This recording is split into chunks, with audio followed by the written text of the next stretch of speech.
नमस्कार दोस्तों, डीएसडब्ल्यू के द्वारा जो वन रैंक वन पेंशन को लेकर ओआरपी 2 टेबल जारी की गई है उसमें काफ़ी सारी खामियां हैं और उसको लेकर हमारे भूतपूर्व सैनिकों में काफ़ी रोष है। आप सभी को गौरतलब है कि राज्यसभा लोकसभा का बजट सेशन भी स्टार्ट हो गया है।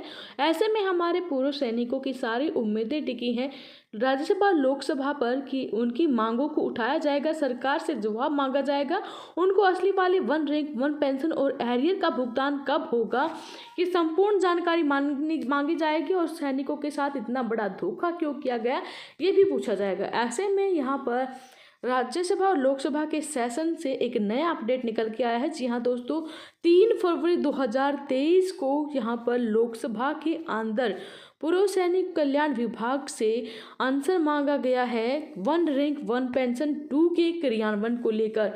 वीडियो में हम आपको जानकारी देंगे कि क्या जवाब मांगा गया है। पूरी जानकारी के लिए वीडियो को अंत तक देखें और वीडियो अपने साथी दोस्तों के साथ जरूर शेयर करें। चलिए दोस्तों, ज़्यादा वक्त न गवाते स्टार्ट करते हैं आज की हमारी वीडियो। देख पा रहे हैं आप यहाँ पर 3 फरवरी 2023 का लेटेस्ट अपडेट है। भारत सरकार रक्षा मंत्रालय भूतपूर्व सैनिक कल्याण विभाग के द्वारा लोकसभा में प्रश्न संख्या 421 का आंसर दिया है। वन रैंक वन पेंशन 2 के क्रियान्वयन को लेकर ये क्वेश्चन किया गया था। यहाँ पर श्री राजमोहन उन्नीथन ने कहा, क्या रक्षा मंत्री जी बताने की कृपया करेंगे, क्या सरकार ने माननीय उच्चतम न्यायालय के आदेश के अनुसरण में वन रैंक वन पेंशन 2 यानी कि ओआरओपी 2 को 15 दिसंबर 2022 से पहले कार्यान्वयन कर दिया है? यदि हाँ तो इसके संबंधित ब्यौरा क्या है और यदि नहीं तो इसके कारण क्या है। सेकेंडली यहाँ पर पूछा गया कि पीडीएपी ने 1 जुलाई 2019 से अब तक की अवधि के लिए दूसरे ओआरओपी के कार्यान्वयन में हुई देरी के लिए पूर्व सैनिकों को मुआवजा देने पर विचार किया है? यदि हाँ तो तत्संबंधित ब्यौरा क्या है। क्या सरकार का विचार 1 जुलाई 2014 से कार्यान्वयन ओआरपी से संबंधित पूर्व सैनिकों की शिकायतों को देखने के लिए गठित ओएमजेसी की रिपोर्ट को सार्वजनिक करने का है? और यदि हाँ तो इसके संबंधित ब्यौरा क्या है और अगर नहीं है तो इसके संबंधित कारण क्या है।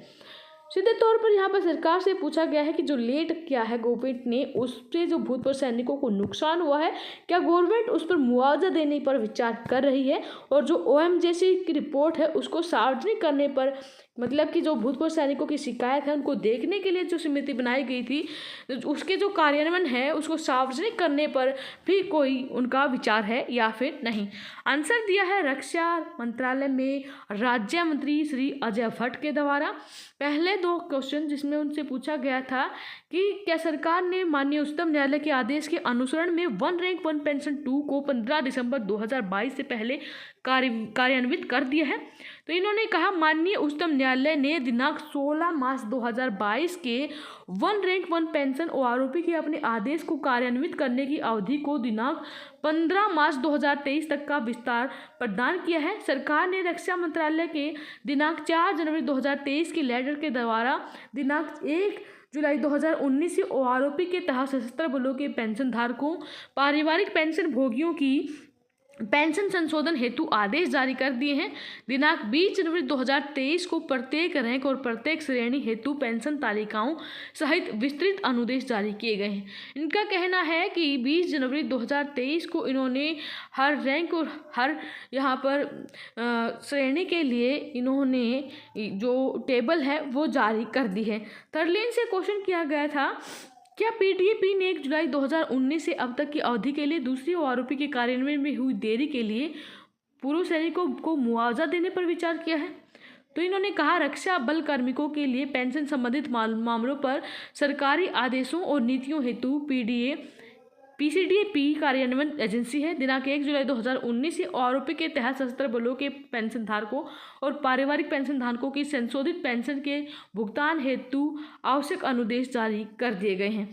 थर्डली यहाँ पर इनसे आगे पूछा गया था, क्या सरकार का विचार 1 जुलाई 2014 से कार्यान्वित और ओआरओपी से संबंधित पूर्व सैनिकों की शिकायतों को देखने के लिए गठित ओएमजीसी की रिपोर्ट को सार्वजनिक करने का है? तो इन्होंने कहा जी नहीं, वर्तमान में सरकार के द्वारा एक सदस्यीय न्यायिक समिति OMJC की सिफारिशों के संबंध में अंतिम निर्णय अभी तक नहीं लिया गया है।